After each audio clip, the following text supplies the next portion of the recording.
ఆంధ్ర తెలంగాణలో గత వారం రోజులుగా వచ్చిన వరదల గురించి డిస్కస్ చేస్తూ ఉన్నాం మనందరం కూడా. అక్కడ ప్రజలు పడుతున్న కష్టాల గురించి కూడా ప్రతిరోజు టీవీలో చూస్తూనే ఉన్నాం. స్టిల్ ఇప్పటికీ కూడా రెండు రాష్ట్రాల్లో చాలా చోట్ల, పర్టికులర్గా విజయవాడ లాంటి చోట అయితే వరద నీటిలోనే ప్రజలంతా ఉన్నారు. అయితే ఈ వరద మాత్రమే కాదు, తెలంగాణలో ఒక ప్రళయమే వచ్చింది. అది కేవలం ఈ వచ్చిన వరద నీటి వల్ల, ముంపు వల్ల కాదు, ఒక చిన్న సైజు ప్రళయమే తెలంగాణలో వచ్చింది. అది కూడా ములుగు అడవుల్లో, ములుగు జిల్లాలో ఉన్న అడవుల్లో ఈ ప్రళయం వచ్చింది. ఇది బయట ప్రపంచానికి ఎవరికి కూడా తెలియదు. అందరికీ తెలిసింది ఏంటంటే ఇటీవల కురిసిన వర్షాలు, పైనుంచి వచ్చిన వరద నీటితో చాలా ప్రాంతాలు మునిగిపోవటం, మున్నేరు లాంటి వాగులు పొంగటం, కృష్ణానది వరద రావటం, బుడమేరు పొంగటం, ఆయా కాలనీలు, సిటీలు మునగటం, ప్రజలు ఇబ్బంది పడటం, ఇది మాత్రమే తెలుసు. కానీ తెలంగాణలో అడవుల్లో వచ్చిన ఒక ప్రళయం గురించి ప్రజానీకానికి తెలియదు, యావత్ ప్రపంచానికి తెలియదు. ఎస్, నిజంగా ఇదే డిస్కవరీ ఛానల్లో, నేషనల్ జాగ్రఫీ ఛానల్ వాళ్ళు ఖచ్చితంగా కవర్ చేయాల్సిన వార్త ఇది. దాన్ని బిగ్ టీవీ మీ అందరి ముందు ఉంచుతుంది. ఏంటా ప్రళయం అంటే, అమెరికాలో రెగ్యులర్గా మనం చూస్తూ ఉంటాం, కెనడా లాంటి దేశాల్లో మనం రెగ్యులర్గా చూస్తూ ఉంటాం. అతిపెద్ద టొర్నడో వచ్చి ఒక ఆకాశంలోంచి అదేదో మహాశక్తి లాంటిది భూమి మీదకి వచ్చి మొత్తాన్ని తుడిచిపెట్టి పోయి పైకి తీసుకుపోతున్నట్టుగా అతిపెద్ద టొర్నడోలు అక్కడ ఏర్పడుతూ ఉంటాయి. వాటన్నిటిని మనం యూట్యూబ్లో చూస్తూ ఉంటాం. కానీ అలాంటి సుడిగాలి, అలాంటి టొర్నడో ఎక్కడో వేరే దేశాల్లో మాత్రమే చూసే అతిపెద్ద టొర్నడో, అతిపెద్ద సుడిగాలి తెలంగాణ అడవుల్లో నిన్న వచ్చింది. ఎందుకంటే అది అడవి ప్రాంతం కాబట్టి, అక్కడ చుట్టుపక్కల గ్రామాలు ఏవి లేవు కాబట్టి, ప్రాణ నష్టం ఏమీ జరగలేదు కాబట్టి ఎవరికి తెలియలేదు. కానీ తెలంగాణ అటవీ శాఖ, తెలంగాణ ప్రభుత్వం అప్రమత్తం అయిన తర్వాత ఈ విషయం బయటకు వచ్చింది. తెలంగాణ మంత్రి సీతక్క బయట పెట్టిన తర్వాత ఈ ప్రళయానికి సంబంధించిన అసలైన సమాచారం బయటకు వచ్చింది. ఒకటి కాదు, రెండు కాదు, ఏకంగా కొన్ని వందల ఎకరాల్లో అడవి మొత్తాన్ని తుడిచిపెట్టేసింది ఈ టోర్నడో. ఎస్, ఒకటి కాదు, రెండు కాదు, కొన్ని వందల ఎకరాల పరిధిలో డీప్ ఫారెస్ట్లో, ములుగు జిల్లా పరిధిలో అడవులు ఎంత డీప్గా ఉంటాయో మీ అందరికీ కూడా తెలుసు. కాకులు దూరని కారడవి, చీమల దూరని చిట్టడవి అంటూ ఉంటారు. అంతటి అతిపెద్ద జంగిలి మొత్తాన్ని కూడా మొత్తం స్వీప్ చేసేసింది, తుడిచిపెట్టుకుపోయింది ఆ టొర్నడో. సో అక్కడ కనుక నిజంగా గ్రామాల లాంటివి ఉండుంటే ఈ పాటికి ఎన్నో వందల మంది ప్రాణాలు పోయే పరిస్థితి ఉండేది. సో ఆ ప్రళయం గురించే ప్రస్తుతం మనం డిస్కస్ చేస్తూ ఉన్నాము. ఒక్కసారి ఇది ములుగు జిల్లా అటవీ ప్రాంతం, ఇదంతా కూడా కొండ గుట్టలు. సో వరంగల్ జిల్లా వాళ్ళకి, పక్కనున్న మహబూబాబాద్ వాళ్ళకి, ఆ పక్కనున్న ఖమ్మం జిల్లా వాళ్ళకి ఈ అడవుల గురించి పూర్తిగా ఐడియా ఉంటుంది. సో ఇప్పుడు తెలంగాణలో వచ్చిన ఈ ప్రళయం గురించి డిస్కస్ చేద్దాం. ఇది మన రాష్ట్రంలో ఇక్కడ ఎందుకు వచ్చింది, ఎక్కడ వేరే దేశాల్లో మాత్రమే వచ్చే ఈ ప్రళయం ఇక్కడ ఎలా వచ్చింది అనేది ఇప్పుడు మొత్తం చూద్దాం. దాంతో పాటు మనం డిస్కస్ చేద్దాం దాని గురించి, దీనికి కారణాలు ఏంటి అనేది. JNTU disaster management HOD Lakshmanarao గారు ప్రస్తుతం మనతో పాటు జాయిన్ అవుతూ ఉన్నారు. దీని మీద ఆయన స్టడీ కూడా చేశారు. ఈ వాతావరణ పరిస్థితులు కావచ్చు, ఈ జాతీయ విపత్తులు, వీటన్నిటి మీద కూడా అధ్యయనం చేశారు. ఎన్నో సందర్భాల్లో పనిచేసి ఉన్న అనుభవం ఉంది లక్ష్మణరావు గారికి. ముందుగా ఈ అటవీ ప్రాంతం మొత్తం చూడండి, ఎంత పచ్చగా కలకలాడుతూ వస్తుంది. అందులో వర్షాకాలం కాబట్టి ఈ పచ్చడి వాతావరణం చూస్తున్నాం. నిన్న నేను చెప్తూ ఉన్న ఇప్పటివరకు ఇంట్రడ్యూస్ చేసిన ఆ ప్రళయం, ఆ సుడిగాలి, ఆ టొర్నడో వచ్చిన తర్వాత ఇదిగోండి ములుగు జిల్లాలో ఈ పచ్చటి అటవీ ప్రాంతంలో ఉన్న చెట్లన్నీ, పెద్ద పెద్ద చెట్లు, కొన్ని చెట్లని మనిషి నిలబడితే మెడెత్తి చూడాల్సి ఉంటుంది, మెడ ఎత్తి చూడాల్సి ఉంటుంది, అంత పెద్ద చెట్లు ఉంటాయి అడవిలో. అలాంటి చెట్లన్నీ పూర్తిగా నేలమట్టం అయిపోయాయి. కేవలం పొద్దున్న వెళ్ళి చూసేటప్పటికి రోడ్ల మీదకి కొన్ని చెట్లు కొట్టుకొచ్చాయి, రోడ్డు పక్కన ఉన్న కొన్ని చెట్లు విరిగిపోయాయి. అలా ఒకటా రెండా ఏదో తుఫాన్ ఏమైనా వచ్చిందని, గాలి వచ్చిందేమో అనుకున్నారు. కానీ అలా లోపలికి అటవీ శాఖ అధికారులు వెళ్తుంటే కొన్ని వందల ఎకరాల పరిధిలో చెట్లన్నీ కూడా ఎటు వెళ్ళిపోయాయి తెలియదు. మొత్తం క్లియర్గా ఒక మైదాన ప్రాంతంలాగా చెట్ల మోళ్ళు మాత్రమే మనకు కనిపిస్తూ ఉన్నాయి. అటవీ ప్రాంతాల్లో ఈ ములుగు జిల్లా లాంటి చోట అక్కడున్న గిరిజనులు పోడు వ్యవసాయం చేస్తూ ఉంటారు. అంటే అటవీ శాఖకు సంబంధించిన ఈ భూముల్లో ఈ చెట్లు మొత్తాన్ని నరికేసి దాన్ని లెవెల్ చేసి అందులో పోడు వ్యవసాయం చేస్తూ ఉంటారు. దానికి సంబంధించి ఇలా చెట్లను నరికేస్తున్నారు, అటవీ ప్రాంతాన్ని నాశనం చేస్తున్నారంటూ ప్రభుత్వానికి వాళ్ళకి మధ్య ఘర్షణలు కూడా జరుగుతూ ఉన్నాయి. కానీ ఇక్కడ కనుక ఈ విధంగా కొన్ని వందల ఎకరాల్లో పోడు భూమి కోసం కనుక గిరిజనులు చెట్లను ఏ విధంగా అయితే నరుకుతారో, అదేవిధంగా ఇక్కడ వచ్చిన ఈ సుడిగాలి మొదళ్లతో సహా చెట్లు మొత్తాన్ని ఒక్కటి కాదు, రెండు కాదు, కొన్ని వందల ఎకరాల్లో ఆ సుడిగాలి అడవిని మొత్తాన్ని తుడిచేసింది. ఇక చూడండి అటవీ శాఖ అధికారులు అంతా కూడా వెళ్ళి బిత్తరపోయారు. ఎప్పుడూ లేదు. ఒక్కొక్క చెట్టు చూడండి ఎంత పొడుగుందో. ఇక్కడ మొదలుంది, ఆ చివరి వరకు ఎండ ఉంది. ఒక్కొక్క చెట్టు ఎంతంత పెద్ద చెట్లు, మహా వృక్షాలన్నింటినీ కూడా వేళ్లతో సహా పెకిలించేసి పట్టుకెళ్ళిపోయింది ఆ సుడిగాలి.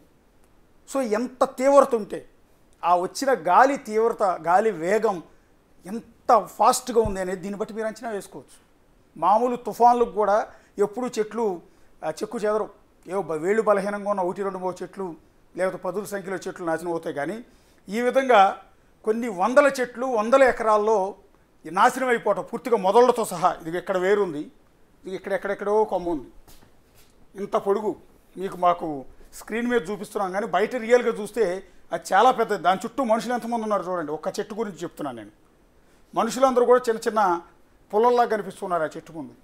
సో అంతటి పెద్ద వృక్షాలన్నీ వేళ్లతో సహా పేకలించేసింది ఈ టోర్నడో. ఇలా ఒకటి కాదు, రెండు కాదు, కొన్ని వేల చెట్లు, కొన్ని వందల ఎకరాల్లో ఈ విధంగా తుడిచిపెట్టుకుపోయింది. ములుగు అడవుల్లో చాలా భాగం ఖాళీ అయిపోయింది, మైదాన ప్రాంతంలాగా మారిపోయింది. ఒక విధంగా చెప్పాలండి. ఈ దృశ్యాలన్నీ చూడొచ్చు. ఉదయాన్నే అక్కడికి వెళ్ళిన ఫారెస్ట్ అధికారులు, అక్కడ స్థానికులు వాళ్ళంతా చూసి ఆశ్చర్యపోయారు. ఎందుకు అంటే అసలు రాత్రి ఏం జరిగిందో ఎవరికి కూడా అర్థం కావట్లేదు.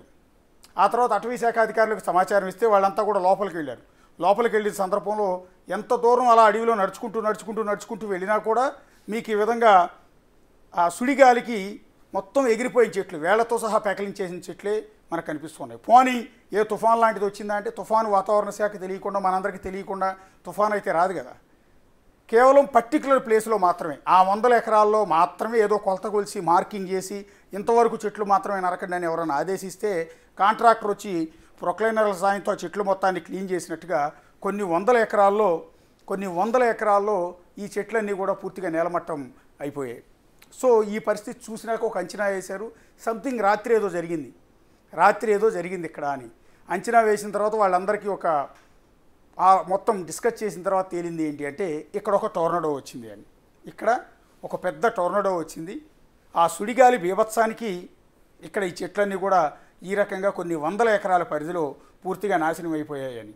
ఒకసారి చూద్దాం ఈ టోర్నడో రాకముందు ములుగు అడవులు ఎట్లా ఉన్నాయి, టోర్నడో వచ్చిన తర్వాత ఏ విధంగా అయిపోయాయి. మీరు ఇక్కడ చూడండి ఎంత అందంగా ఉందో. అంటే నిన్న ఉదయానికి అనుకోండి పని, నిన్న సాయంత్రం ములుగు అటవీ ప్రాంతం అంతా ఇది ఈ రకంగా ఉంది, బ్యూటిఫుల్గా. అంటే ఎంత అందంగా ఉంటుంది ములుగు అడవుల గురించి ఆ జిల్లా వాళ్ళకి ఎక్కువగా తెలిసే అవకాశం ఉంటుంది. చాలా బాగుంటుంది. అక్కడ పర్యావరణం బాగుంటుంది, అక్కడ అటవీ ప్రాంతం, అక్కడ అటవీ జంతువులు, గిరిజనులు, అక్కడ జీవన శైలి అంతా కూడా చాలా చాలా బాగుంటుంది నిజానికి. అలాంటి చోట ఇలాంటి పచ్చటి మొత్తం ఈ చివరి నుంచి ఆ చివరి వరకు. పర్టికులర్గా ఇదే ఎందుకు చూపిస్తున్నామంటే ఇప్పుడు ఎక్కడైతే ఈ టోర్నడో వచ్చి మొత్తం 100 ఎకరాల్లో చెట్లని పెకలించుకుని వెళ్ళిపోయిందో దీన్ని కంపేర్ చేస్తున్నాం. అదే లొకేషన్లో నిన్నటి వరకు ఉన్న అడవి ఎలా ఉంది, నిన్న సాయంత్రం సుడిగాలి తర్వాత ఎలా ఉంది అనేది మీకు చూపించే ప్రయత్నం చేస్తున్నాం. ఇది అంతకుముందున్న అడవి. అడవిలో ఈ రోడ్డు కూడా మీరు చూడొచ్చు, ఈ రోడ్డును కూడా చూడొచ్చు. ములుగు అడవుల్లోంచి వెళ్తున్న రాష్ట్ర రహదారి.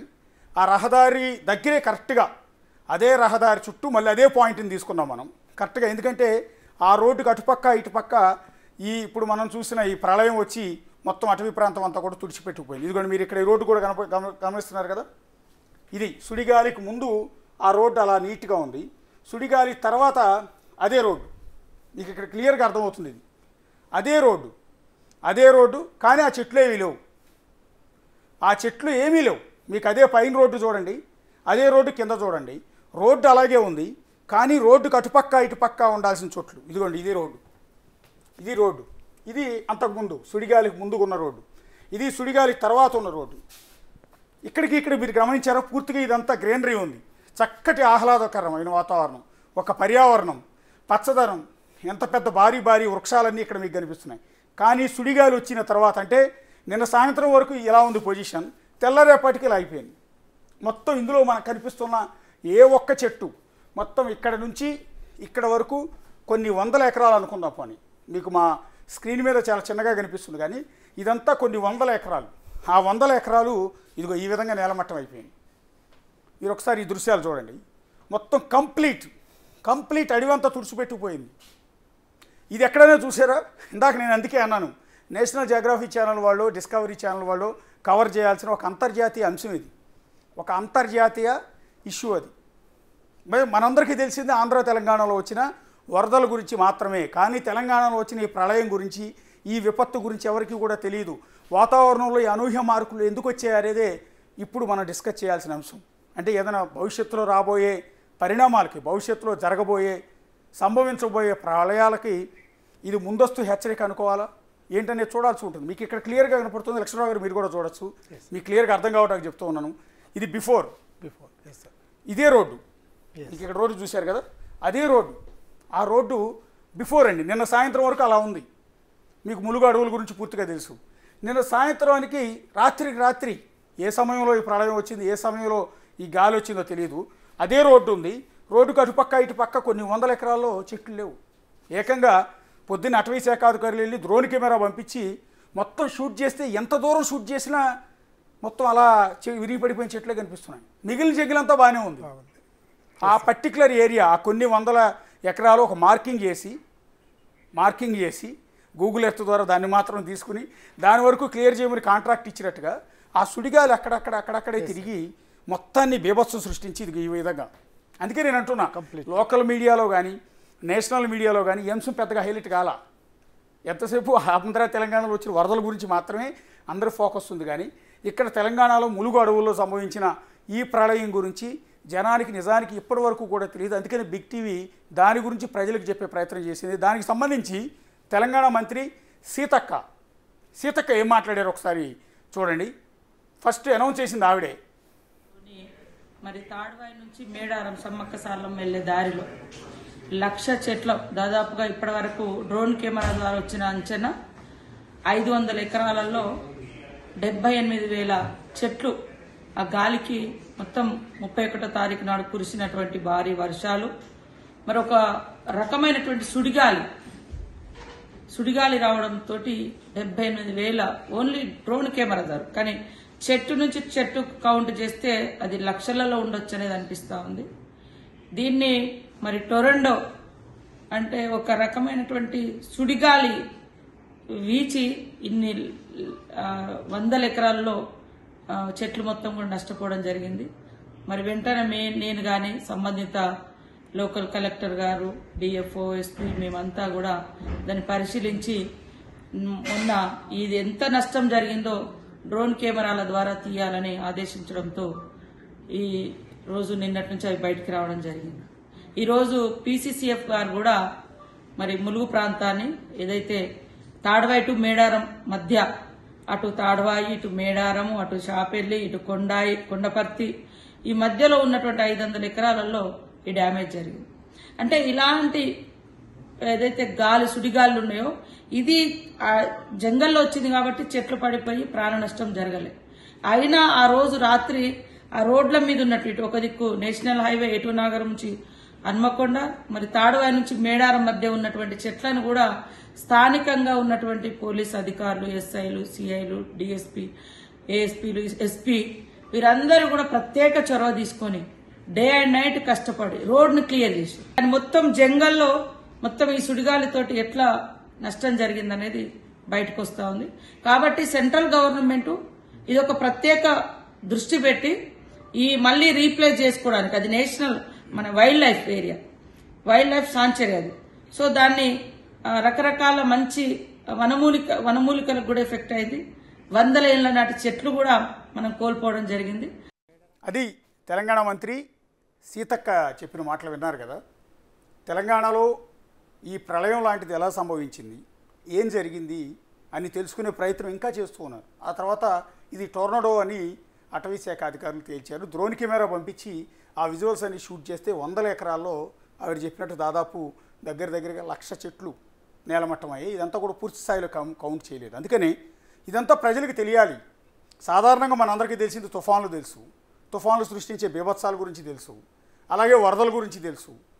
కానీ ఇలాంటి ప్రళయం ఒకటి వస్తుంది అని అది ఎక్కడో వేరు దేశాల్లో చూస్తుంటాం కదా, లేకపోతే ఎడారి ప్రాంతాల్లో, లేకపోతే అరబిక్ కంట్రీస్లో, వీటిలో చూస్తుంటాం తప్ప మన దగ్గర ఎందుకు వస్తలే అనుకుంటూ ఉంటాం. అప్పుడప్పుడు చెరువులు ఉన్న చోట, గ్రామాలు ఉన్న చోట చిన్ని చిన్ని టోర్నడోలు వస్తుంటాయి, సుడిగాలు అంటూ ఉంటాం. భూమి మీదకి వచ్చి ఆ పేపర్లు, ఆకులు వీటన్నిటిని కూడా చుట్టుకుని ఇలా తిరుగుతూ వెళ్ళిపోతుంటుంది. కొంతమంది సెల్ ఫోన్లో కూడా వాటిని షూట్ చేస్తూ ఉంటారు. చిన్నప్పటి నుంచి మనం చూస్తూనే ఉంటాం. అవి చిన్నవి, అంటే కొద్దిసేపు మాత్రమే ఉంటుంది. దానివల్ల పెద్ద నష్టం కూడా ఏముండదు. రోడ్డు మీద ఏమైనా పేపర్లు వెయిట్లెస్గా ఉన్నవి, ఆకులు లాంటివి ఉంటే అవి తిరిగి పైకి పట్టుకెళ్తూ ఉంటుంది. అది మాత్రమే తెలుసు. కానీ ఈ స్థాయిలో ఒక గ్రామాల్లో తుడిచిపెట్టుకుపోయే, లేకపోతే ఒక అటవీ ప్రాంతం 100 ఎకరాలు తుడిచిపెట్టుకుపోయే టోర్నడోలు వస్తాయని మన దగ్గర తెలియదు. అందుకని మీ అందరికీ అర్థం కావటానికి ఇందాక నుంచి చెప్తున్నాను, ఇది ఒక నేషనల్ ఇష్యూ కాదు, అంతర్జాతీయ ఇష్యూ. భవిష్యత్తులో జరగబోయే ప్రళయాలకి ఇది ముందస్తు హెచ్చరికలాగా చూడాల్సి ఉంటుంది. వాతావరణంలో వస్తున్న మార్పులకి ఇది ఒక నిదర్శనంగా మనం గమనించాల్సి ఉంటుంది. కాబట్టి దీన్ని ఒక అంతర్జాతీయ అంశంగా భావిస్తున్నాం. అందుకనే మా గ్రాఫిక్స్ టీం మీకు అందరికీ అర్థం కావటానికి, వ్యూయర్స్ అందరికీ కూడా అర్థం కావటానికి ఏదైతే ఇప్పుడు ములుగు అడవుల్లో వచ్చిందని భావిస్తున్న ఆ టోర్నడోని స్టూడియోలో మా వాళ్ళు క్రియేట్ చేశారు. ఒక అద్భుతమైన రీతిలో మీకు అందరికీ కూడా అర్థం కావటానికి స్టూడియోలో ములుగు అడవుల్లో చెట్ల మీద అడవి ప్రాంతం మొత్తాన్ని తుడిచిపెట్టుకుపోయిన ఆ టోర్నడో ఏదైతే ఉందో, అతి భారీ సుడిగాలి ఏదైతే ఉందో, ఆ ప్రళయం ఏదైతే ఉందో, అది ఆర్టిఫిషియల్గా మేము ఇక్కడ క్రియేట్ చేసాం. మీకు అందరికీ కూడా అర్థం కావటానికి. ఎస్ లక్ష్మణరావు గారు, ఒకసారి చూసారా మా వాళ్ళు బాగా చేశారా? ఎస్ సార్, టోర్నడోని ఇట్స్ ఎక్సలెంట్ సిమ్యులేషన్ సార్. బాగుంది. అంటే దాని యొక్క ఇంపాక్ట్ ఎక్కడ స్టార్టింగ్ పాయింట్, ఎక్కడ కంక్లూడ్ అవుతుందనే దానికి మనం చూడడానికి చాలా క్లియర్గా కనపడుతుంది సార్. ఇక్కడ బేసిక్గా మనం గమనించాల్సింది ఈ యొక్క affinity of occurrence of this event. ఈ ఈవెంట్ జరగడానికి మెయిన్ ఎఫినిటీ ఏంటంటే ఖచ్చితంగా లో ప్రెషర్ ఆన్ ద సీ. ఈ యొక్క సీలో ఉన్న లో ప్రెషర్ స్టార్టింగ్ పాయింట్ ఏ ఏరియాలో జరుగుతుంది, అది బంగాళాఖాతంలోనా అరేబియా సీలోనా అనేది మనము ఇమీడియట్గా మనం ట్రాక్ చేసిన ఫస్ట్ పాయింట్. సెకండ్ పాయింట్ ఏంటంటే దానికి క్లియర్గా ఉన్న ఈ యొక్క అట్మాస్ఫియరిక్ విండో ఏ విధంగా ఎఫినిటీ విత్ ద క్లౌడ్ ఉందనేది మనం రెండో అంశంగా చూడాలా. మూడో అంశము క్లౌడ్కి ఈ యొక్క విండ్ అనాలిటిక్స్కి, విండ్ యొక్క మొబిలిటీకి ఉన్న రిలేషను. అటువంటి రిలేషనల్ వ్యూయే ఈ యొక్క ములుగు ప్రదేశంలో ఉన్న ఈ యొక్క ఫారెస్ట్ ల్యాండ్లో మనకు కనపడుతుంది. అంటే degree of attraction between wind and the cloud and wind and the Mulugu forest area or one and the same. అంటే దాన్ని బట్టి మనం గమనించాల్సింది అంటే a relational view between climate, cloud and green body. వీటి యొక్క ఎఫినిటీ ద్వారా ఈ యొక్క విండ్ యొక్క సర్కంఫరెన్షియల్ మొమెంటము అనేది డిసెండ్ అయ్యింది. అంటే ఒక లో ప్రెషర్ నుంచి ఈ యొక్క high pressure of wind mobility వెళ్ళే క్రమంలో అగైన్ డిగ్రీ ఆఫ్ అట్రాక్టివ్నెస్ వలన అది ఒక సర్కంఫరెన్షియల్గా మూవ్ అవుతూ ఒక స్పైరల్ మూవ్మెంట్గా వస్తూ అది ఏరియాని టచ్ చేసింది. అంటే దీంట్లో మనం చేయాల్సింది ఒక ఫోరెన్సిక్ డయాగ్నోస్టిక్గా, అంటే అదొక విండ్ డైరెక్షన్ ఎలా ఉంది, డ్యూరేషన్ ఎలా ఉంది, ఇంటెన్సిటీ ఎలా ఉంది, ఈ యొక్క ట్రాన్స్వర్స్ ఫోర్సెస్ ఏ విధంగా వాటిని మూవ్ చేసుకుంటూ ఈ యొక్క డిగ్రీ ఆఫ్ అట్రాక్షన్కి ఎలా వచ్చింది. మనం చూస్తాము కొన్ని చోట్ల బ్లాక్ హోల్ అని, అట్మాస్ఫియరిక్ విండోస్ అని ఎలా చూస్తామో అటువంటి థ్రెటన్ అనేది ఈ యొక్క ములుగు ఫారెస్ట్ ల్యాండ్కి ఫ్యూచర్లో ఉండబోతుంది. కాబట్టి ఇమ్మీడియట్గా గవర్నమెంట్ చూడాల్సింది ఏంటంటే అసలు ఏ ప్రదేశంలో లో ప్రెషర్ ఉంది, దాని యొక్క లాంగ్స్ ఎక్కడ ఉన్నాయి, అది ఎటువంటి మొబిలిటీ వచ్చింది మనం తీసుకొని ఇక వెదర్ స్టేషన్ దగ్గర నుంచి దానికి ఈ యొక్క ఏరియాకు ఉన్న ఎఫినిటీని మనం కనెక్ట్ చేయాలి. అంటే దీనికి ఖచ్చితంగా విండ్ డేటా అనాలిటిక్స్, క్లౌడ్ ఎప్పుడైతే అబ్జర్వ్ అయిపోతుందో, క్లౌడ్ ఎప్పుడైతే ఫ్లీ అవే అయిపోతుందో ఆ విండ్ దాని యొక్క డిగ్రీ ఆఫ్ ఎఫినిటీ ఈ యొక్క ములుగు ఫారెస్ట్ ఏరియా మీద పడింది. అంటే the simulation of or similarity of the atmospheric condition is in par with the cloud which is getting attracted by the wind అనేది మనం చూడొచ్చు. ఇది ఒక మంచి ఇంపార్టెంట్ ఒక రీసెర్చ్తో కలిసిన అంశంగా ఉంటుంది. కాబట్టి దీన్ని ఖచ్చితంగా ఈ డేటాబేస్ని దగ్గర పెట్టుకొని ఫ్యూచర్లో దీన్ని స్టడీ చేయాలనేది నా ఉద్దేశం. సార్ ఇప్పుడు మనకు కనిపిస్తుంది కదా టోర్నడో, మా వాళ్ళు జస్ట్ అర్థం కావటానికి క్రియేట్ చేశారు. సరే నిన్న రియల్గా ఎలా వచ్చి ఉంటుంది అనేది ఒక ఊహా చిత్రంలాగా మేము ఇక్కడ క్రియేట్ చేసాం. ఇప్పుడు 1,00,000 ఎకరాల్లో 500 పైగా ఎకరాల్లో 1,00,000కు పైగా చెట్లని, సో ములుగడువుల్లో చెట్లు ఎంత బలంగా ఉంటాయి, ఎంత పెద్ద వృక్షాలు ఉంటాయి అనేది మీకు అందరికీ కూడా తెలుసు. సో అంత పెద్ద చెట్లను కూడా పెకలించేలా ఈ సుడిగాలి వచ్చింది అంటే ఆ టైంలో ఆ రౌండ్ తిరిగే గాలి వేగం ఎంత ఉండొచ్చు సార్? ఇది దరిదాపుగా ఒక 140 నుంచి 160 km/h స్పీడ్ ఉంటుందండి. ఆ స్పీడ్ వల్లనే అవి ప్లకౌట్ అయినాయి. తర్వాత ఇంకోటి ఏంటంటే ఇక్కడ ఈ యొక్క సాయిల్ యొక్క కండిషను, తర్వాత ట్రీ యొక్క రూట్ కండిషను, తర్వాత విండ్కి ఈ యొక్క టెంపరేచర్ డిఫరెన్షియల్కి ఉన్న ఎఫినిటీ యొక్క మొమెంటం అనేది అటాక్ చేయడం వలన జరిగింది.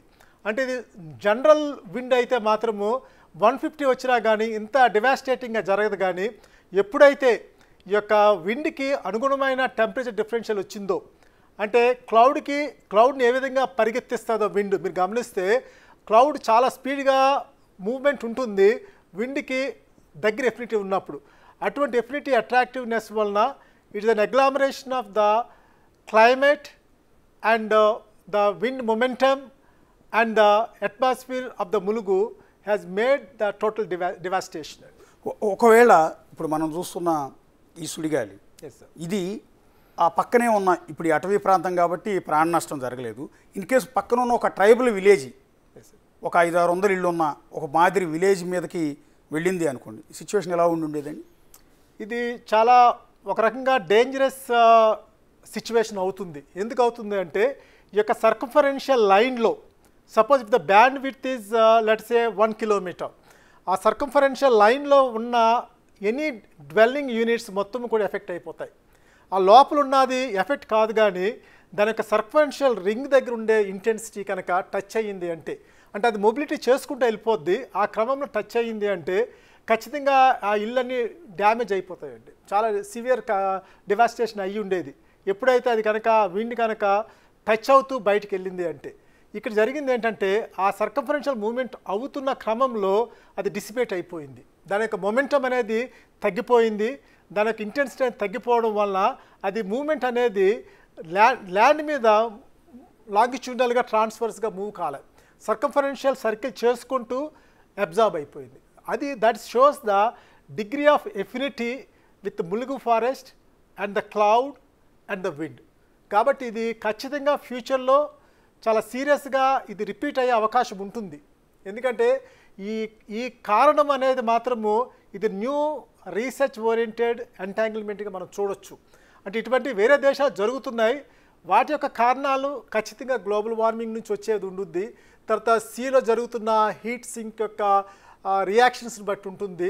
మూడోది అక్కడున్న wind currents probably with reference to hilly కానీ విత్ రిఫరెన్స్ గ్రీన్ బట్టి ఉంటుంది. ఇక్కడ మాత్రము ఇది హిల్లీ ఇంపాక్ట్ కాదు, it is purely degree of attractiveness but not degree of the production అండి. అదే one of the reason. Yes sir, అదే వేగం ఒకవేళ గ్రామం లాంటిది ఉండుంటే ఇల్లు మొత్తం పెకలించుకుపోయి ఉండేదా? ఇల్లు మొత్తం పడిపోతాయి సార్, పడిపోయి ఇల్లు మొత్తం లాక్కి వెళ్ళిపోయింది.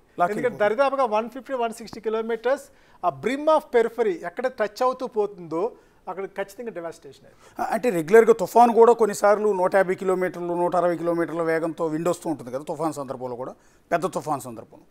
అది ఒక విండ్ ఈస్ట్ నుంచి వెస్ట్కో, వెస్ట్ నుంచి ఈస్ట్ వైపు ఒకే దిశలో గాలి వేగం వెళ్తూ ఉంటుంది. కానీ ఇక్కడ ఈ సుడిగాలి పర్టికులర్గా చూడండి, అంటే లెఫ్ట్ నుంచి రైట్కో లేకపోతే రైట్ నుంచి లెఫ్ట్కో ఇలా విపరీతమైన వేగంతో ఇలా తిరుగుతూ అందుకే సుడిగాలి అంటాం కదా, సుడు తిరుగుతూ లేపేస్తుంది. కాబట్టి తుఫాను ఒకే దిశలోకి వచ్చే తుఫాను గాలి కంటే కూడా ఇలాంటి సుడిగాలి తీవ్రత అనేది చాలా ఎక్కువగా ఉంటుంది. ఇక్కడ మొమెంటం అనేది వచ్చింది సార్, మొమెంట్ అనేది వచ్చుద్ది. ఇక్కడ మొమెంట్ అనేది అది వేరే అవుతుంటుంది. ఎలా అంటే with reference to distance of separation, అంటే విండ్ యొక్క ఫోర్స్ మల్టిప్లైడ్ బై డిస్టెన్స్ వచ్చే మొమెంట్ ఈ యొక్క సర్కంఫరెన్స్లో తిరుగుతూ ఉంటుంది. కాబట్టి దాని ఇంటెన్సిటీ ఖచ్చితంగా జనరల్ తుఫాన్ కన్నా ఎక్కువ ఉంటుంది. రెండోది ఆ వచ్చే క్రమంలో అది జాయిన్ అవుతున్న అట్రాక్షన్, అంటే మీరు ఫ్లైవీల్ టెక్నాలజీ చూస్తే మీకు ఒక ఐరన్ ఉంటుంది, ఒక మ్యాగ్నెట్ ఉంటుంది. ఈ రెండింటి మధ్య జరిగే ఘర్షణ వల్ల ఎనర్జీ జనరేట్ అవుద్ది. అంటే మీకు ఒక flywheel of around 1 to 2.5 metre radius ఉన్న ఫ్లైవీల్ 1 మీటర్ తీసుకుని రేడియస్ 1 మెగావాట్ పవర్ జనరేట్ చేస్తుంది. అంటే ఇక్కడ కూడా ఆ డిగ్రీ ఆఫ్ అట్రాక్షన్లో చూస్తే మీకు అంత పవర్ఫుల్ ఎనర్జీ అనేది జనరేట్ అయ్యింది. దానివల్ల మీకు డివాస్టేషన్ అనేది చాలా సీరియస్గా ఉంటుంది. అంటే moment of attraction between 2 levels, one is with the wind, second one is the degree of attraction of the forest land creates a highest impact అండి మొమెంట్. దానివల్ల మీకు జరుగుతున్న డివాస్టేషన్కి మనం చెప్పొచ్చు. This requires a perfect research alignment. It can be considered with regular tornadoes ఎక్కడ జరుగుతున్నా చూసుకొని దాని డేటాబేస్ నుంచి అనలిటిక్ చేయడం కానీ, లేదంటే ఎక్కడైతే మనకి లో ప్రెషర్ పడిందో ఈ రోజున బంగాళాఖాతంలో పడింది అంటే దాని యొక్క ఎన్సర్కిల్మెంట్ ఎలా ఉందో మ్యాప్ చేసుకొని దానికి దీనికి మధ్య ఈ యొక్క వెర్టికల్ రిలేషన్ ఏ విధంగా వచ్చింది అంటే ఈ ప్రాసెస్ ఆఫ్ మూవ్మెంట్లో క్లౌడ్ అనేది ఏమవుతుందంటే మూవ్ అయిపోద్ది. ఆ మూవ్ అవుతున్న క్రమంలో is it coming very deeper to the forest land and that intensity of cloud ఏ విధంగా అయ్యింది, దాని యొక్క ఇంపాక్ట్ ఆఫ్ అట్రాక్షన్ ఏ విధంగా విండ్ నుంచి ఇక్కడికి వచ్చింది అనేది మనం చెక్ చేయాలండి. అంటే ఇది connectivity like a magnet get connected by iron piece ఏ విధంగా కనెక్ట్ అవుద్దో ఈ యొక్క వెర్ల్పూల్ ఈ యొక్క సుడిగాలి అనేది it was a given attraction between Mulugu forest and the cloud అండి. దానివల్ల వచ్చిన ఇంపాక్ట్ అది. అంటే ఇప్పుడు ఆల్రెడీ తెలుగు రాష్ట్రాల్లో ఒక తుఫాను ఆల్రెడీ అనౌన్స్ చేశారు, అది వీకెండ్ అయిపోయినట్టుంది ఆల్మోస్ట్. దాని ప్రభావంతో వర్షాలు వచ్చాయి. దీనికి ఏమన్నా సంబంధం ఉందండి? ఖచ్చితంగా రిలేషన్ ఉంది సార్. అంటే అది ఎక్కడ ఇనిషియేట్ అయ్యింది, అది ఏ విధంగా స్ప్రెడ్ అవుతూ వచ్చింది, ఆ స్ప్రెడ్ అయ్యే క్రమంలో ఎటువంటి మూమెంట్స్ అనేవి మీకు above the air is something like a mid air we call it wind, అది ఏ విధంగా టచ్ అయ్యింది, ఆ క్రమంలో క్లౌడ్ మొబిలిటీ ఎలా వస్తుంది, అది అగైన్ డిసెన్షన్ ఎలా వచ్చింది, అంటే ఆ degree of attraction of cloud and degree of attraction of the forest land looks one and the same. అది ఛాలెంజింగ్ ఉంటుంది, అది డేంజర్ కూడా ఉంటుంది. ఎందుకంటే ఇటువంటి ఎఫినిటీ కనుక ఒకసారి జరిగింది అంటే అది రిపీట్ అయ్యే అవకాశం ఉంటుంది. అది we call them as a open atmospheric window లాగా, ఓపెన్ క్లౌడ్ ఇంపాక్ట్ విండోగా మనం చూడొచ్చు ఈ ల్యాండ్ని ఒక బ్లాక్ హోల్గా మనము కన్సిడర్ చేసి ఫ్యూచర్లో ఇటువంటి జరగకుండా ఉండాలి అనే క్రమానికి కావాల్సిన మిటిగేటింగ్ కానీ మ్యాపింగ్ కానీ మెజరింగ్ కానీ చేసుకోవాలని నా ఉద్దేశం. అంటే సరే, ఇందాక నుంచి నేను అదే అడుగుతున్నాను. ఒక ఊరు అన్న చోట పక్కనే ములుగు ఉంది, ములుగు సిటీ ఉంది. సిటీలో ఇదే సుడిగాలి, ఇదే టోర్నాడో వచ్చింది అనుకుందాం. అప్పుడు పరిస్థితి ఏంటి? ప్రాణ నష్టం కూడా ఉంటుందిగా. అంటే మనిషిని కూడా గిరగిరా తిప్పి తీసుకెళ్లి పక్కన పడేసే పరిస్థితి. ప్రాణ నష్టము, ఆస్తి నష్టము ఖచ్చితంగా సివియర్గా ఉండేది సార్ ఇది. కానీ ఈ మొబిలిటీ ఒక diameter of that whirlpool, diameter of the సుడిగుండం అది ఎంత ఉంది, దాని మూమెంట్ యొక్క ఇంటెన్సిటీ ఎంత ఉందనేది మనం క్యాల్కులేషన్ చేసుకొని దానికి సంబంధించిన డేటా అనలిటిక్స్ తీసుకొని మనం సిమ్యులేట్ చేసి ఆ ఇంపాక్ట్ ఎంతవరకు స్ప్రెడ్ అయ్యే అవకాశం ఉంది, అంటే ఈ యొక్క బే ఆఫ్ బెంగాల్లో పడిన ప్రెషర్ నుంచి వచ్చిన ఇంపాక్ట్ ఇది heights and distance measurement calculation ప్రకారం చేయాల్సి వస్తుంది. ఏ విధంగా క్లౌడ్ దా టచ్ అయ్యి మళ్ళీ again it is revert back అటు క్యాల్కులేట్ చేసుకొని దాని ఇంటెన్సిటీ, దాని స్ప్రెడ్ ప్యాటర్ను, అది ఎన్సర్కిల్ మూవ్మెంట్ ఎంతవరకు వెళ్ళింది మనం చెక్ చేసుకుంటే దాన్ని బట్టి మనం క్లియర్గా స్టడీ చేయొచ్చండి. దీనికి ఫోరెన్సిక్ స్టడీ లాంటిది ఈ యొక్క 500 acres ల్యాండ్లో ఎటువంటి ఎన్సర్కిల్మెంట్తో మూవ్ అయ్యింది, is it uniformly spread or సర్కమ్స్క్రైబ్డ్గా స్ప్రెడ్ అవుతూ ఉందా, 1 meter 2 meter ఇంటర్సెప్ట్ స్ప్రెడ్ అయిందా అది చెక్ చేసుకోవాలా. ఖచ్చితంగా before the green develops further there should be proper mapping like the footprint of that encirclement should be tracked అండి. That is more important. అంటే పోనీ సీ కోస్ట్ ఏరియా, మీరు సముద్రంలో జరిగే వాతావరణం, అక్కడ ఉన్న పీడనం, అక్కడ ఉన్న వేడి అంటూ ఉన్నారు కదా. అంటే ఇప్పుడు ములుగు ఫారెస్ట్కి సముద్రం నియర్ బై సీ ఎక్కడ ఉందామంటే బంగాళాఖాతం, మీకు మచిలీపట్నం నియర్ బై అనుకుందాం. నియర్ బై అంటే మచిలీపట్నం అనుకుందాం. అంటే 300-350 కిలోమీటర్లు దాదాపు ఉంటుంది ములుగు నుంచి. అంటే అక్కడికి ఇక్కడికి ఎలా సార్ అది? అంటే వాతావరణం ఈ డిఫరెన్షియల్ విండ్ ప్రెషర్ వలన when it goes in to the sky to the above level, దానికి కోఆపరేట్ చేస్తున్న అట్రాక్టివ్నెస్, కోఆపరేట్ చేస్తున్న క్రాస్ విండ్స్, వీటన్నిటిని బేస్ మీద అది మూవ్ అయ్యే అవకాశం ఉంటుంది సార్. ఆ మూవ్ అయ్యే క్రమంలో క్లౌడ్ మొబిలిటీ అనేది కూడా మూవ్ అయిపోద్ది. ఆ క్లౌడ్ మొబిలిటీ ఎప్పుడైతే ఈ యొక్క ఎఫినిటీకి దగ్గరికి వచ్చిందో ఈ ఫారెస్ట్ ల్యాండ్ దగ్గరికి, that has given a drive out for again descension of the pressure sir. అంటే ఈ ప్రెషర్ డిసెన్షన్లో degree of production of attraction from this point to this point and from this point to the Mulugu forest land has a relational view. దాన్ని బట్టి మనం ఇప్పుడు చూడాల్సింది ఇమీడియట్గా ఏంటంటే ఆ ప్రెజర్ యొక్క మ్యాపింగ్ చేసుకోవాలి. బంగాళాఖాతం పడితే బంగాళాఖాతం ప్రెజర్ మ్యాపింగ్ ఎలా ఉంది, స్ప్రెడ్ ప్యాటర్న్ ఎలా ఉంది, ఆ క్రమంలో క్లౌడ్ మొబిలిటీస్ ఎలా ఉన్నాయి, ఈ క్లౌడ్ మొబిలిటీస్ అయ్యే క్రమంలో దానికి ఈ ఫారెస్ట్ ల్యాండ్ మీద ఉన్న క్లౌడ్ మొబిలిటీస్కి ఎటువంటి సిమిలారిటీస్ తగిలినప్పుడు ఆ యొక్క wind it repelled and again touched upon from the cold environment, cold temperature to the very much near to the cold temperature of the Mulugu forest. Ante everything from heat wave, everything from the లో pressure to the high pressure and again connecting to the coldest temperature జరగడం వల్ల వచ్చిన ఇంపాక్ట్గా మనం చూడొచ్చు దీన్ని. అది one of the reasons. Sir ఇంత పెద్ద విపత్తు అంటే ఇంత పెద్ద స్థాయిలో ఈ సుడిగాలి టొర్నడో అనేది ఇండియాలో ఇంతకుముందు ఎక్కడన్నా వచ్చాయా? ఇంత పెద్దవి రాలేదు సార్, ఇంత పెద్ద జరగలే. మనం ఢిల్లీలో చూస్తాం కానీ, ఢిల్లీ రాజస్థాన్లో చూస్తాం కానీ ఇటువంటిది ఎంత hire intensity connecting more than 500 acres of the land, it's a very big tornado, sir. Reasonably, we can rate them as highest in the country. Highest in the country అంటే ఆల్మోస్ట్ ఇప్పుడు కేంద్రానికి సంబంధించిన సిబ్బంది మీలాంటి ప్రొఫెసర్స్ అంతా కూడా నిపుణులంతా కూడా వెళ్ళి దాన్ని ఖచ్చితంగా చెక్ చేసి స్టడీ చేయాలి. భవిష్యత్తులో జరగబోయే పరిణామాలని ముందు అంచనా వేసే అవకాశం ఉంటుంది కదా సార్? నీడ్ ఉంది సార్, చాలా నీడ్ ఉంది. తర్వాత మన స్టేట్ గవర్నమెంట్ కూడా దీన్ని ఖచ్చితంగా మ్యాపింగ్ చేసుకోవాలి. అంటే ఏ రీజన్ వల్ల ఇది వచ్చిందనేది definitely is connecting with the cloud, connecting with the climate, connecting with the low pressure and the atmospheric pattern of the forest land. ఎందుకంటే it has come almost like ఒక పిడుగు పడినట్టుగా పడింది వచ్చి. అంటే ఒక పిడుగు పడడానికి కొన్ని రీజన్స్ ఉంటాయి, అటువంటి రీజన్లానే ఇది కనపడుతుంది. కాబట్టి దీన్ని ఖచ్చితంగా మ్యాపింగ్, మెజరింగ్, దీంతోపాటు మానిటరింగ్ కూడా చేసుకోవాలి. సిమిలారిటీ చేసుకున్నాక మన పెరిఫరీ ఆఫ్ ద స్టేట్ లేదా periphery of the forest land మనం మానిటరింగ్ డివైజెస్ పెట్టుకోవాలి. అవి ఎటువంటి అంటే ఒక విండ్ యొక్క డైరెక్షను, విండ్ యొక్క డ్యూరేషను, విండ్ యొక్క ఓరియంటేషను, విండ్ యొక్క డెన్సిటీస్, వీటిలన్నింటినీ మనం బేరీ చేసుకుంటూ ఎటువంటి క్రమంలో అది డివాస్టేటింగ్గా వస్తుంది విండ్ చూసుకోవాలి. అది 120 కిలోమీటర్స్ కాదు, 150 కాదు, వస్తున్న విధానం ఏంటి. తర్వాత మనం పెట్టుకునే మెజరింగ్ రాడ్ కూడా కొంచెం హైయెస్ట్ లెవెల్ నుంచి పెట్టుకోవాలి. అంటే ఒక 5 meters, 10 meters, 15 meters, 20 meters like micro టవర్లో పెట్టుకొని ఆ విండ్ డైరెక్షన్స్ ఏ విధంగా చేంజ్ వస్తున్నాయి అవి చూసుకుంటూ దానికి వస్తున్న ఇంపాక్ట్ ఎటువంటి ఓరియంటేషన్లో ఉందనేది ఒక విండ్ రోజ్ డయాగ్రామ్ అంటాం. అది ప్లాట్ చేసుకొని whether it is touching towards forest land అనేది చెక్ చేసుకోవాలండి. దీని మీద ఖచ్చితంగా గవర్నమెంట్ ఒక రీసెర్చ్ ఇన్వెస్టిగేటింగ్ టీమ్ని అలొకేట్ చేయాలని, దానికి స్పేషియల్ టెక్నాలజీసు, తర్వాత క్లైమేటలాజికల్ టెక్నాలజీసు, తర్వాత మ్యాపింగ్ చేసుకుని చేస్తే దీన్ని సాల్వ్ చేయొచ్చు. ఫ్యూచర్లో ఎలర్ట్ సిస్టమ్ కూడా మనం క్రియేట్ చేసుకోవచ్చు అని చెప్తున్నాను సార్. అంటే సార్ ఇప్పుడు ఈ సుడిగాలి ఏదైతే ఉందో అక్కడికక్కడే జనరేట్ అవుతుందో, లేకపోతే ఎక్కడ వేరే చోట నుంచి ఇలా వస్తూ ఇక్కడికి వచ్చిన తర్వాత బలపడుతుందా రెగ్యులర్గా? యాక్చువల్గా it is generating from top to bottom sir. Top to bottom the intensity of it is coming like electric power వచ్చినట్టుగా, ఎనర్జీ వచ్చినట్టుగా వచ్చి డిసిపేట్ అయిపోయింది. It is not coming from the ground but it is coming from top to the bottom. Top to the bottom వస్తుంది, ఇక్కడే close అయిపోతుంది. ఇక్కడే close అయింది sir అది సిచ్యువేషన్. అదే తిరిగి అక్కడికక్కడే డిసిపేట్ అయిపోయింది. ఓకే. ఆ డిసిపేషన్ లెవెల్ కూడా which has a near to the temperatures of the climate.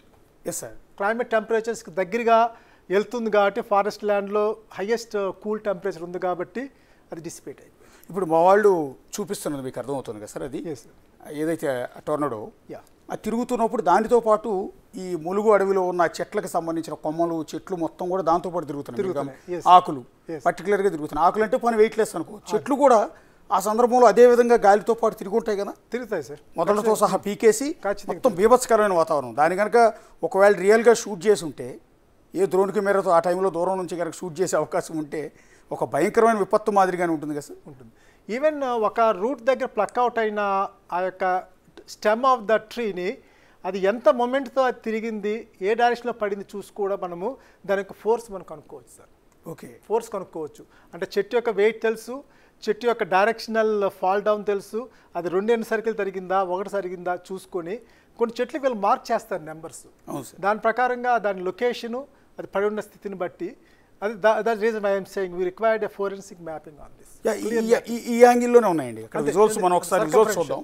Visuals ఒకసారి చూస్తే ఒకసారి విరిగి పడిపోయిన చెట్లన్నీ క్లోజ్ విజువల్స్ ఒకసారి ప్లే చేయండి.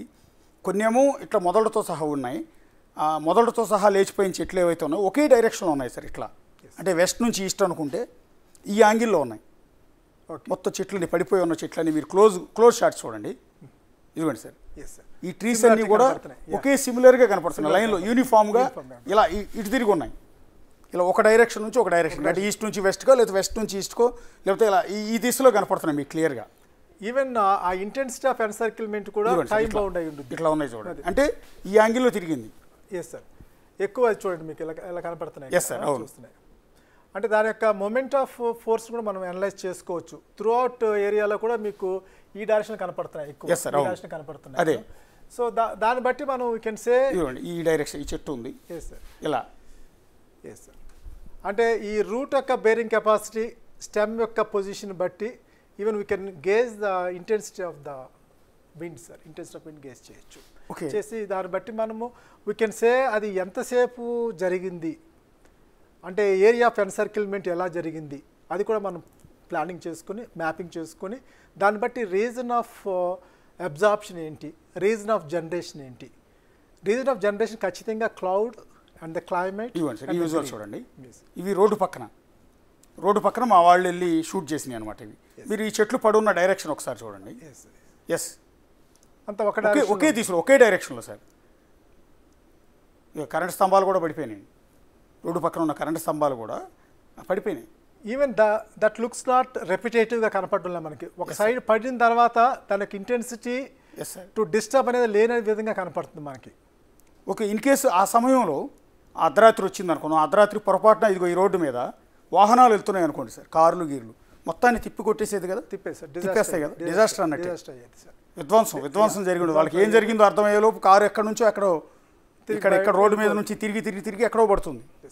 ఈవెన్ ఇంటర్సెప్ట్ మనం చూడొచ్చు సార్. అంటే ఇక్కడ జరుగుతున్న ఇంటర్సెప్ట్ మీరు చూస్తే ఎస్ సార్, ఇక్కడ జరుగుతున్న ఇప్పుడు ఇక్కడ పడింది అనుకోండి సార్, ఇంకోటి నెక్స్ట్ ఎక్కడ పడింది చూసుకుంటే ఆ టచ్ ఆఫ్ ఇంటెన్సిటీ కూడా మనము చూడొచ్చు అండి దీంట్లో. ఓకే ఓకే, అంటే అది బ్యాండ్ విడ్త్ ఆఫ్ 10 మీటర్సా 5 మీటర్సా, అంటే ఎంత ఇంటెన్సిటీతో అది సర్కంఫరెన్స్ తిరిగింది, అంత మొమెంటమ్ ఆఫ్ ఫోర్స్ రావడానికి, మొమెంట్ ఆఫ్ విడ్త్ రావడానికి గల కారణాలు ఏంటి కూడా మనం అనలైజ్ చేయొచ్చు. Okay, this become a very strong platform for scientific diagnostics. అంటే ఒక ప్రకృతి మనకు ఒక వార్నింగ్ ఇస్తుంది అనుకోవచ్చు అండి ఇది చూసిన తర్వాత. Yes sir, it is a great example of global warming ఒక ఇంపాక్ట్ మనం చూడొచ్చు. గ్లోబల్ వార్మింగ్ ఒక ఇంపాక్ట్. రెండోది గ్రీన్ బెల్ట్ అనేది మనము ప్రాపర్ లొకేషన్స్లో ప్లాన్ చేసుకోకపోతే వచ్చే ఇంపాక్ట్గా చూడవచ్చు. మూడోది ఈ యొక్క మానిటరింగ్ వ్యవస్థని, అంటే క్లైమేట్ కానీ, విండ్ కానీ, క్లౌడ్ కానీ, లేకపోతే సాయిల్ యొక్క కండిషన్స్ కానీ మానిటర్ చేసే వ్యవస్థ మన దగ్గర లేకపోవడం కూడా ఫాల్ట్ సార్. అంటే ఇప్పటికైనా గవర్నమెంట్ ఒక డెడికేటెడ్ శాటిలైట్ని, డెడికేటెడ్ సెన్సార్ సిస్టమ్స్ని, డెడికేటెడ్ ట్రైన్ డేటా సెట్స్ని, కంప్యూటర్ ట్రైన్ డేటా సెట్ పెట్టుకొని ఇది మ్యాపింగ్ చేసుకుంటే మాత్రము it's going to be useful for avoiding certain damages sir. అంటే ఈ ఎన్సర్కిల్ మూమెంట్ని బట్టి దీనికి క్లౌడ్ కూడా రిలేషన్ చూసిన తర్వాత అది కనుక టచ్ అవుతుంది డ్వెల్లింగ్ ప్లేసెస్కి అనుకుంటే అక్కడ ఖాళీ చేయించడం చాలా ఇంపార్టెంట్ అవుతుంది. ఎస్, అంటే విండ్ యొక్క ఎర్లీ మెజర్మెంట్స్ చూసుకుంటే. ఫైనల్గా ఒక్క ప్రశ్న సార్, అంటే ఇది ఇప్పుడు ఇక్కడ ములుగు ఏరియాలో ఈ సర్టెన్ ఏరియాలో వచ్చింది, ఇంకోసారి రిపీట్ అవుతుందా అని నియర్ బై ఏరియాలో అని ఏమన్నా ఉంటుందా? అలా జరిగే అవకాశం ఉంటుంది, ఇంకొకసారి వచ్చే అవకాశం? అంటే ఈ ప్రెజర్ అనేది మళ్ళీ రిపీట్ కాకపోవచ్చు సార్. ఇది ప్రెజర్ రిపీట్ కాకపోవచ్చు, కాకపోతే ఇది రిపీట్ అవడానికి జరిగిన ఎఫినిటీ అనేది మాత్రం ముందు మనం డయాగ్నైజ్ చేయాలి.